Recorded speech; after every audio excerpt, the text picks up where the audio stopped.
Hi, Amy. Happy. We just watched 90 Day Fiancé The Other Way, Season 7, Episode 13. 13. How many seasons do we have left? Or how many episodes? M- Uh, mm, Maybe 10? Maybe more? Who knows? Ooh. It's a Christmas mystery. Oh, Any except it's Christmas mystery. any initial thoughts on the episode? I'll be able to tell you more when we get into it. My morning was rough, so Okay, we'll fair have enough. to get into it. Though I can say I'm looking forward to uh, the next episode, which we won't talk about yet. I am disappointed in several people, and Mhm. that's coming back to me. Several people. Um, yeah. I don't know, Yeah, you're better at these reviews than I am. What am was I? your thought? Yes, of course you are. Okay, then. Yes, my initial thoughts of this episode our thoughts are that, thank you, grammar. We're getting a glimpse of the end, how things will die or not die. Is that too dark for Monday morning? Nope. Monday afternoon? No, it's Today's Tuesday. today's Oh, Tuesday. great. Okay. I'm starting off really well. I don't even know what day of the week it is. I'm checking to see season 6. Oh, wow. Okay. Yeah, season 6 had 22 episodes. Yeah. It's So, always around 20 something, 24, 22, 26. And then we've got a earlier long seasons were shorter. a long ways to go. But we Yes, have all the couples, right? that's it. Hmm. I think so. I was hoping that one was just gonna peace out early. Wasn't there supposed to be a couple from Brazil? Or, well, one of them from Brazil? I No? thought there was another couple. Yeah, I think there is. We are much too confused to be speculating about all this stuff. I think we better just dive in and get to it.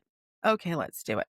And before we do, let's do 1 and 2, 1 rate review and follow us wherever you listen to the podcast. 2, watch us on YouTube at 90 Day Fiance. Honestly, okay, let's start.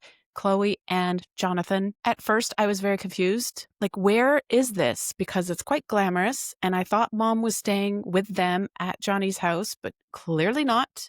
Are they, in fact, staying with her at her very fancy hotel now? I hadn't clocked that, but you're right because he doesn't have a balcony. He has, like, a bungalow type And they were home. overlooking many other buildings that were luxury hotel with the pool out front. It was very, very nice. Clearly 5 stars.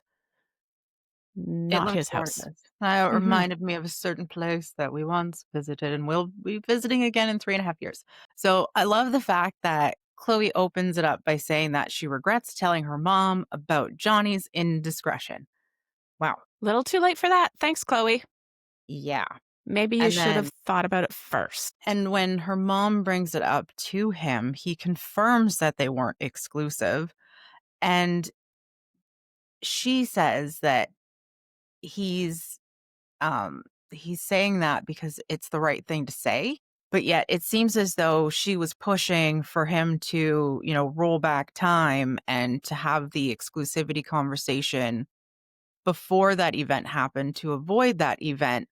And yet they'd only been kind of seeing each other for like, what, 2 months or something? It was a couple months. So maybe it was too early to define the relationship in the exclusive fashion. Why are you Yes. gonna push on that? It's unrealistic, it's unreasonable. What's the point of that? I agree with you 100%. But mom clearly has an agenda here, and she doesn't want to hear what Johnny is telling her. And in fact, probably what Chloe has already told her, which is that this was not an exclusive relationship at this point, and so there was no commitment to each other yet. And Johnny even adds that Chloe herself was seeing somebody else during this time that he went to Florida with another woman. So on both sides, it was not the kind of relationship that mom is making it out to be, so that she can then paint Johnny as a bad character who she has to save Chloe from, and then Chloe has to go back to the United States with her. And Ugh. it's also he's also not, or his quote unquote indiscretion is also not the way that Chloe had described it in the beginning of the season. Mhm. where she said that he had cheated on her. So again, where does all this trust issue come from with regards to this? I hate calling it an indiscretion because it isn't. He went on a trip. There happened to be a woman there. Apparently there were other people. Anyway, the mom goes on to say that she's not satisfied with Johnny's excuses or reasons. And I Yeah. laughed and I wondered if she's always satisfied with Chloe's. Yeah, that's a hard one to judge because either she thinks Chloe has the sun shining out of her ass and can do no wrong, or she's extremely harsh on Chloe, and I'm not sure which of the 2 it is. I would think it would be the former because they're so close. And I think if she was so hard on Chloe, that would push them apart and Yeah, not together. that's true. That's true, but in this circumstance, she does seem to be coming down hard on Chloe, saying, "You're not gonna make it here. The only reason why you do well is because I fund you and everything that you wanna do, and Johnny's not a respectable person who's gonna be loyal to you." So, she is kind of making that case for Chloe having made a really big mess of her life and painting that very clearly to Chloe to the point where Chloe is becoming quite insolent with mom. She's really snapping back at her. And like, Chloe, this is of your own making. You're the one who chose to tell her this story, which is complete baloney.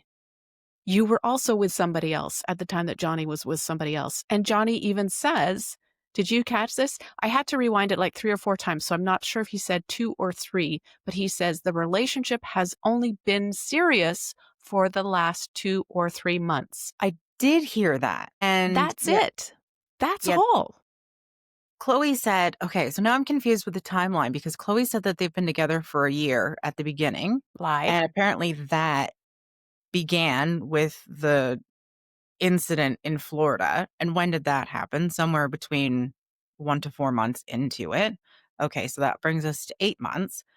And so they've been dating now for But they've been serious in a serious relationship, which I think means exclusive, for 2 or 3 months max.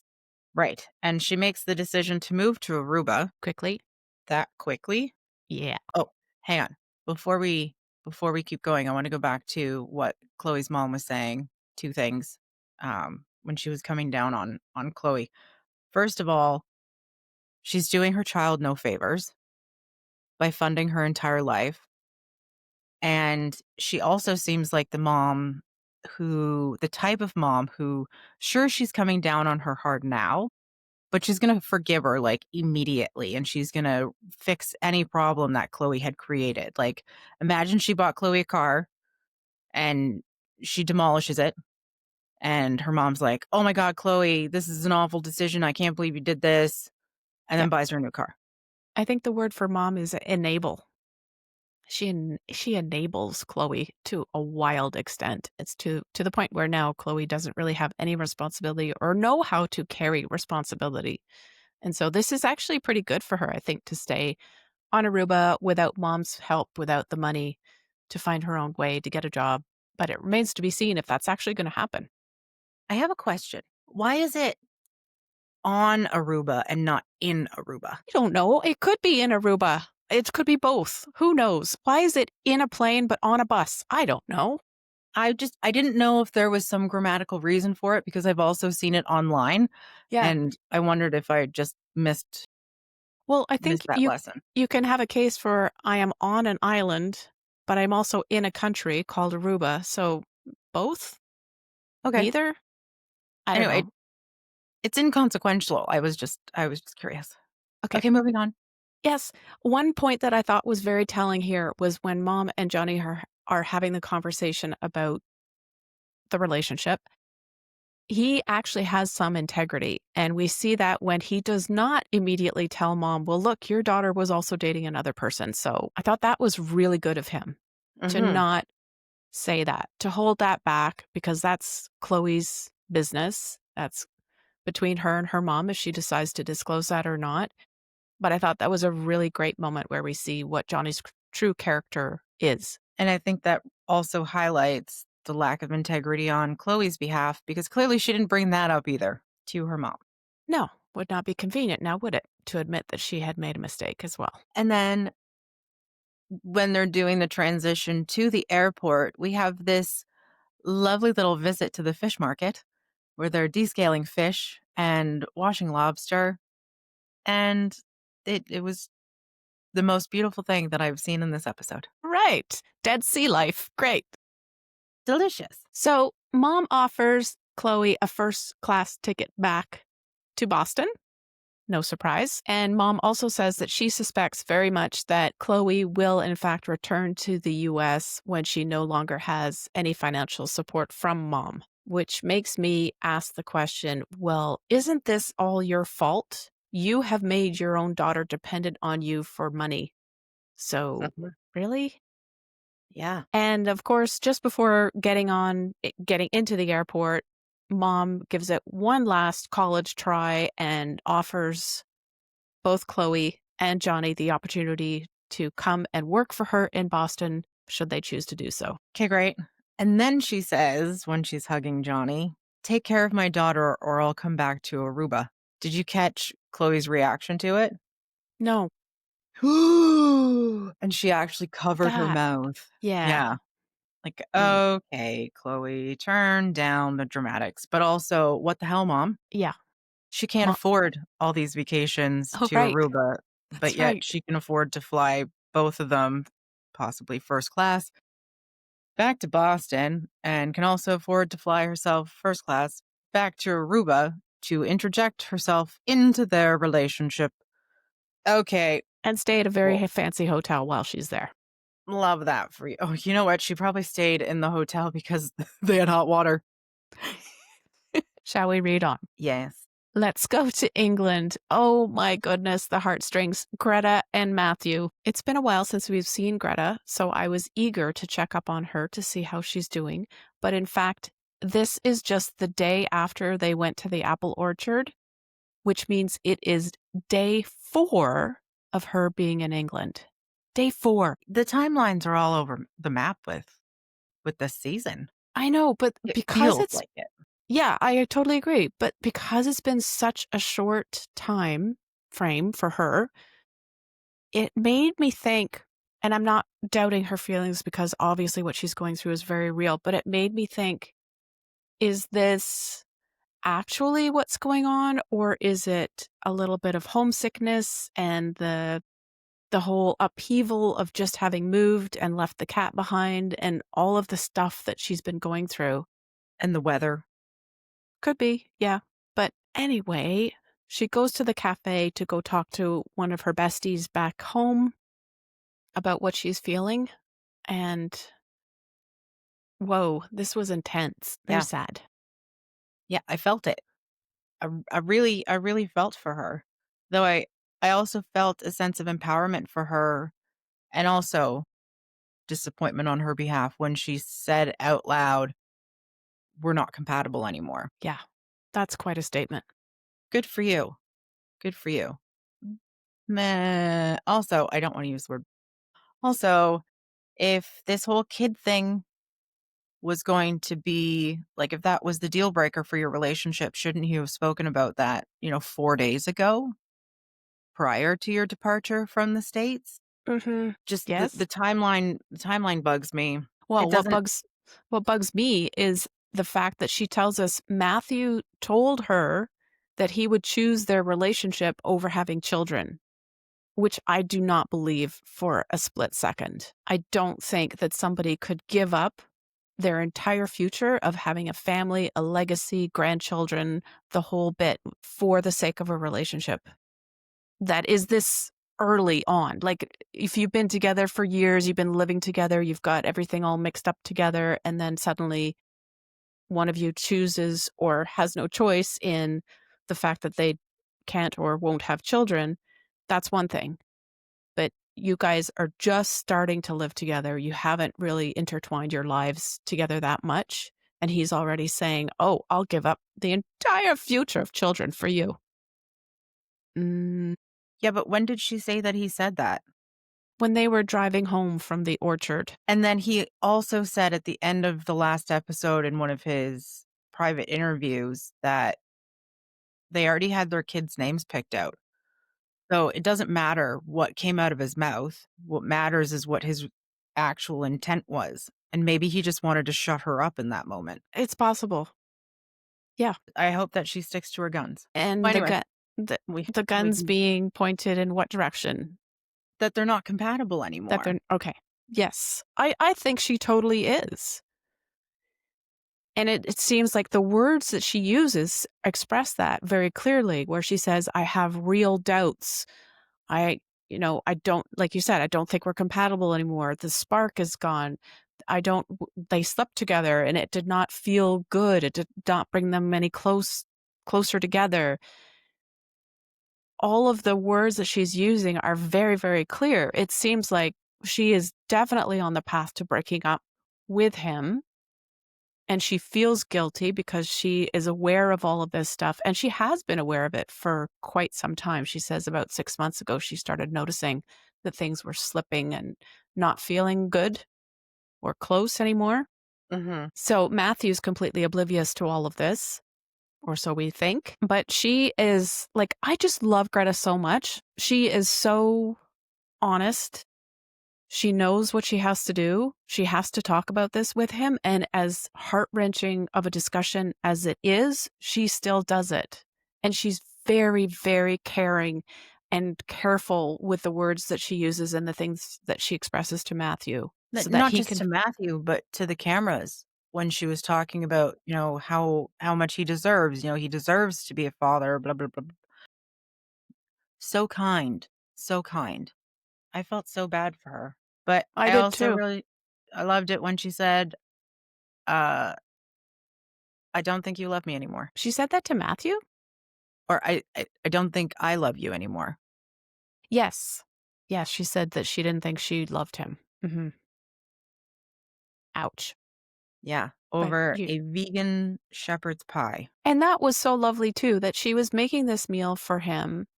And while she was doing that, did you hear her describe how she thinks that she's fulfilling a role that Matthew wants her in, as she's unable to work and they don't have a place of their own and all this stuff? And she seemed really sad about that she was losing herself. Mhm. And she didn't want to be just a woman who stays at home and makes meals for her husband who comes home from work every day. Oh, and that's the other thing. Yes, he does work outside the home. We have proof now, definitive.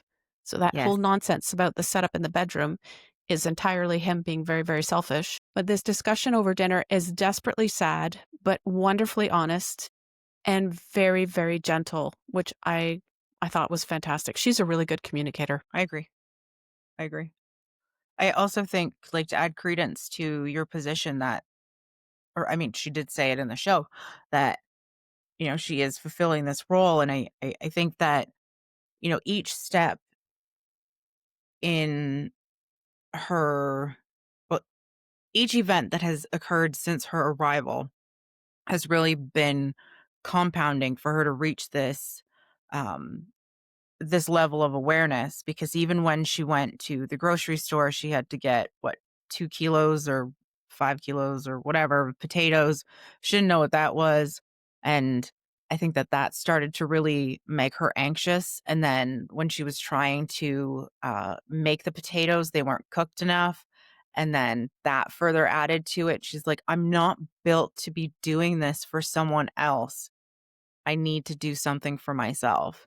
And I wonder if something as small as those potatoes was enough for her to make that realization and for her to, admit it to herself and to him, Yeah, maybe that was the straw that broke the camel's back. the catalyst, if you will. Yeah, exactly.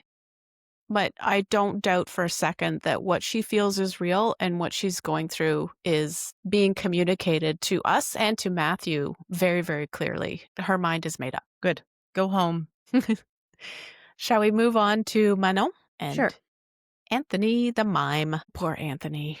He just has the most wonderful ideas. I have such a hard time with Manon's reactions to his efforts to capture a little bit of fun in their lives, to respark a little bit of adventure, to get them back on track so that they are happy. craps all over everything that he tries. Everything. And he's so considerate and thoughtful. We saw that last episode with the goat farm. She poo-pooed all over that. And then he goes out because he wants to add fun and romance. And what's more fun and romantic than a mime? Personally, I would never liken a mime to romance. However, I can appreciate his thought process and what he was trying to do. And, not only going back to the goat farm, did he find a place that actually made her favorite cheese, but got to see the whole process.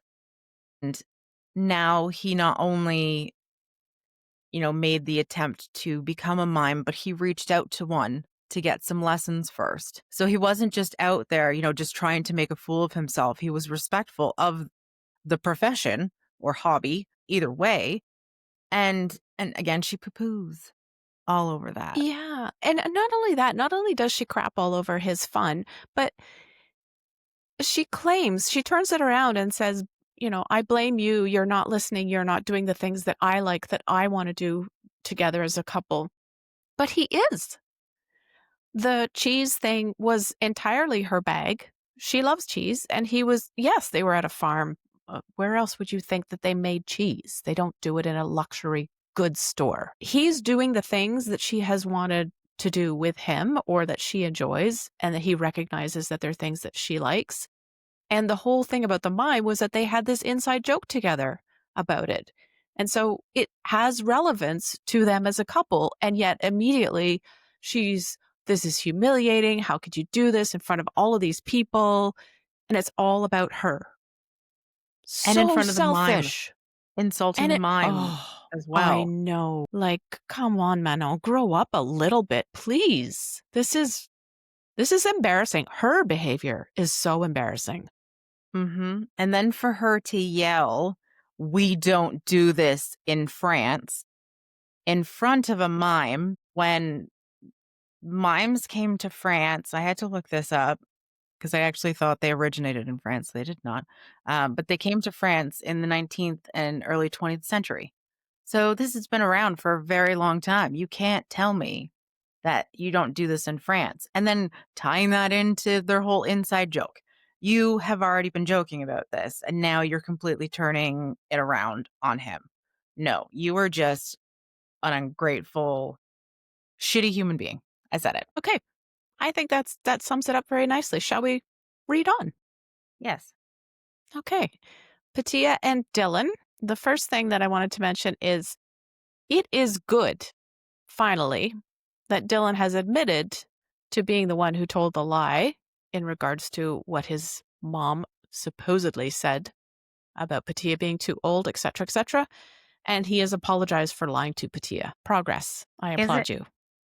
I- yeah, well, isn't it? Because he could have I gone don't. on pretending that he didn't know who said what, and then the two women would still be at odds with each other, thinking perhaps like Patia's making it up that she heard this from Dylan, from Joe's perspective, or from Patia's perspective, maybe Joe really did say this and Dylan is just trying to protect his mom. So therefore, I still like it does diffuse the situation greatly by him admitting to, yes, I said those things. Yes, I lied. Okay, so now it puts the spotlight onto him because, she brings up the issue again of him talking to his mom so much. And I think that this would really um, make her want him to distance himself more from his mom because obviously they talk so much and she knows that he overshares. And how does she know that what he's saying to her is the truth when he's already admitted to lying? So, what's going to Great prevent point. him from perpetuating those lies?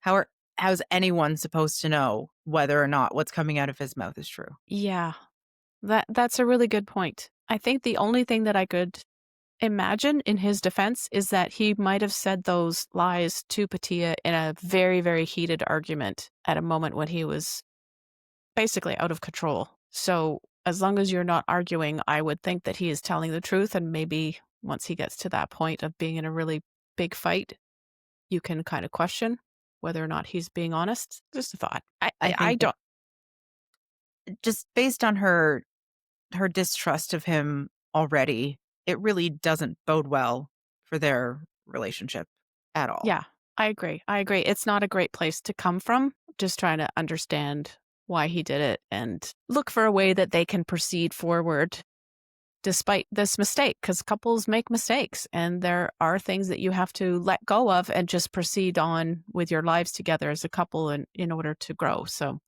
hopefully they can do that. Maybe. The one other thing that I thought was lovely in their segment was that Pattia, unlike Manon, is going on an adventure with Dylan where she doesn't have the initial interest in this activity, camping, but she's going to try it. And she's a good sport about it. She ends up enjoying it, even though they start off in the rain, which I would think is not all that much fun. She's not being the spoiled brat like Manon. Mhm. She's trying to keep an open mind and I guess not just accept, but appreciate the efforts that Dylan is making towards her. And I thought that that little animal, the something melon, was the cutest little tiny hoppity hop. Patty Melon. Oh, I want one. Their cute little squishy faces with their, I like, know. elongated noses, yes.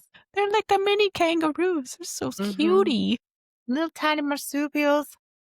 I love it. I love me a marsupial. Anyway, what did you think of Joe's calling Dylan on an almost daily basis? Is it too much? I think so. What do you have to talk about that much all the time? Are you checking in? You waiting to hear about whether or not there's more drama going on with Patia? I didn't see the phone logs, but was it him calling her? Was it her calling him? Is it a back and forth? I'm not sure. I didn't pause to look at what was happening and the dates and all that. But I'm going to believe Patia when she says it's just about every day that mom is calling because we did see that segment where they had all of the different times that mom has called while they were filming, or some of them at least. Mhm. Seems like a lot. I also feel like it's intrusive. It's a bit over the top. If it was their habit to call each other almost every day or daily when Patia was not living in Australia, I think that's fine. But now that his soon to be fiance, we think, is living with him, I would have hoped that mom would make fewer calls, just recognizing that the couple needs to have their privacy and their own life together. Or alternatively, that Dylan was just not answering the phone every single time mom called to give her a subtle hint. So If I'm a I little bit worried the fact that he's answering the phone every time. if I recall correctly, when she first landed, he had one of those personal interviews and he said, "I don't understand why she has a problem with me talking to my mom 2 to 3 times a week." And now Okay. it's every day. Almost every day is what they agreed on. She said every day. He said that's not true. It's an exaggeration. So yeah, maybe it is like 4 or 5 times a week. It's a lot. That that is a lot. Hmm. I What I yeah. I would worry. I think it's too much, especially knowing that he shares too much. Like, maybe his Yeah. mom's calling for tea, or maybe he's calling her to give her tea, Yeah. not to have tea, but to discuss the tea. Yes, I understood. I think Patia here is rightly Perturbed? expressing, yes, perturbed. She is rightly expressing that this situation is not acceptable. They, as a couple, need to have a little bit more distance from mom. And I don't know that Dylan has it in him to provide that for her, for them. I don't think so. Okay. So we're on the same page. Yes, I agree with you. Shall we read on? Honestly, I don't have much to say about this. I don't know if I saw the whole thing. Luke and Madeline? Yeah, Madeleine? Madeleine. Um, the only okay, why don't you start and then I will interject. Sounds good. I absolutely hated the fact that Madeleine was, as they were getting out of the car, still treating Luke like a piece of shit, unworthy of her attention even. And meanwhile, he's still level-headed. He's still trying to talk about things and still trying to fix the relationship, to identify the problems and maybe to get to some kind of solution somewhere. Then when they go inside their glamping, whatever it is, he expresses what he really wants, which is appreciation. Understandable. He does not seem to be getting much of that. And then she says, "Oh, yeah, I appreciate you, blah, blah, blah, blah." Don't really buy that. And he comes across as superior to her, she says. I don't think we've ever seen that.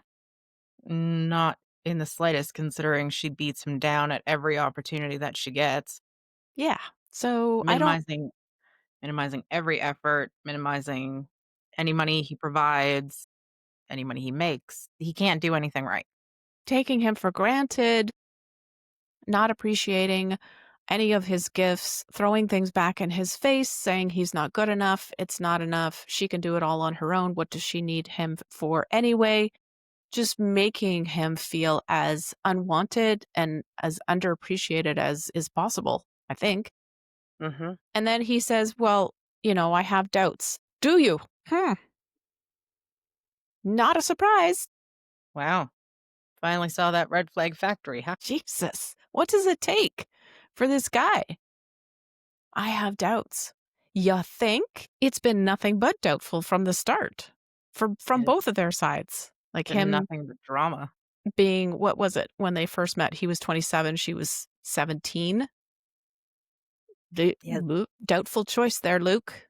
And then the way that she's treated him ever since. Yeah, not the greatest. I enjoyed the fact that she was very open and communicated the past to Luke so that we could understand a little bit of where she comes from, her traumas, etc., the things that trigger her. But she also makes no effort to say, maybe I'm going to try to do something about this, or I'm going to seek help so that I can deal with this, because obviously it's a lot of garbage that she had to endure.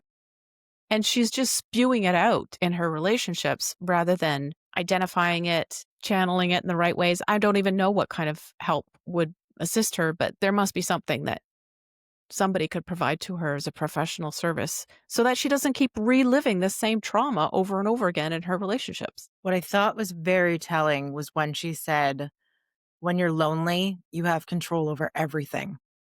Oh, So, I actually had to rewind that because I it sounded so insightful, yes. and I think that that said more than anything else that she's ever said on the show. Like, Hmm.